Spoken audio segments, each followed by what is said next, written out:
ایک فقیر تھا، اس کا مزاج یہ تھا کہ جو بھی اس کے ڈیرے پہ آتا اس کو کھلاتا اور اس کی خدمت کرتا، اور یہ فقیر کا مزاج ہوتا ہے۔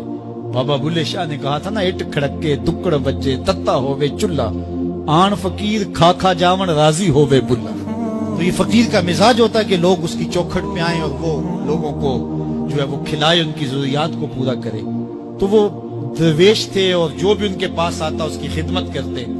ان کے پاس کبھی رقم نہ ہوتی تو ادھار لے کے لوگوں کی خدمت کرتے، حتیٰ کہ جب ان کا آخری وقت قریب آیا اور حالات ایسے ہو گئے کہ لوگوں کو لگا کہ بابا جی اب رخصت ہونا چاہ رہے ہیں، تو سارے قرض خواہ اکٹھے ہو کے بابا جی کے پاس آ گئے کہ جناب ہمارا قرضہ ادا کیجیے۔ ایک جمگٹا بن گیا، اور بابا جی کو یہ فکر تھی کہ یہ میرے مہمان ہیں اور میں ان کی خدمت کرنے کے قابل نہیں ہوں، میرے پاس کچھ ہے نہیں۔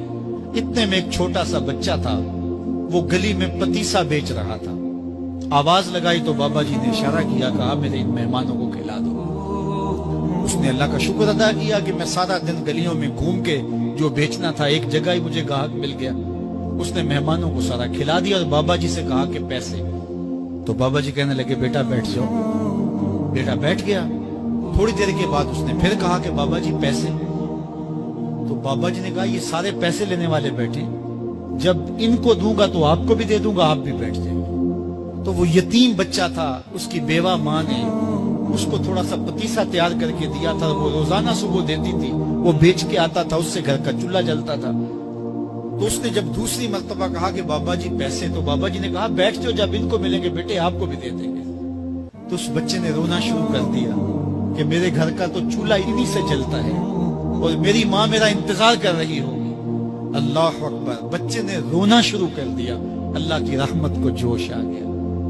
کوئی شخص بابا جی کے لیے نذرانہ لے گیا، وہ تھیلیاں پیش کی، بابا جی نے بچے کو دیا، جتنے بھی قرض خواہ تھے سب کو دیا اور شکریہ ادا کیا۔ کہا جاؤ۔ وہ سارے قرض خواہ بولے ہم صبح کے بیٹھے ہوئے تھے، یہ نذرانے والا پہلے کیوں نہیں آیا؟ کہا پہلے تم میں کوئی رونے والا نہیں تھا، ایک رونے والا آیا، سب کا کام بن گیا۔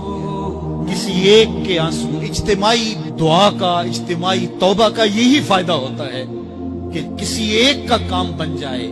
یہ تجارت میں اصول ہے کہ جب کوئی کسی کو آپ سودا دے نا تو اس میں کوئی خراب چیزیں چلی جائیں تو یا تو وہ سارا قبول کرے یا سارا رد کر دے۔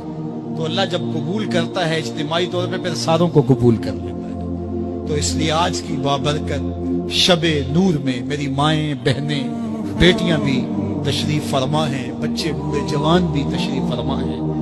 تو کسی ایک کے آنسو اللہ کو قبول ہو گئے، کسی ایک کی زبان سے نکلا ہوا جملہ اس کی بارگاہ میں قبول ہو گیا، تو میرے جیسے گناہگاروں کا بھی کام بن جائے۔